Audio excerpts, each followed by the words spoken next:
Okay guys, today's video I'm going to show you how to find your scheduled message on your Instagram. You schedule a message to someone, how do you find it? Let's get started. What you need to do is open your Instagram. Once you open your Instagram, come to this is your message, come to this your message, then you're going to click on the person that you schedule a message to. Once you open the person, it's going to you're going to see you're going to see the messages of the person here. So you're going to see the message here, the schedule message here. Just tap on it. Once you tap on it, it's going to bring all the message here. The features is not working on my phone, but probably it might work on your phone.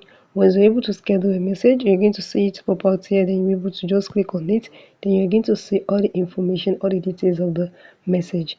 So guys, if you found this video helpful, smash the like button, drop a comment, and subscribe.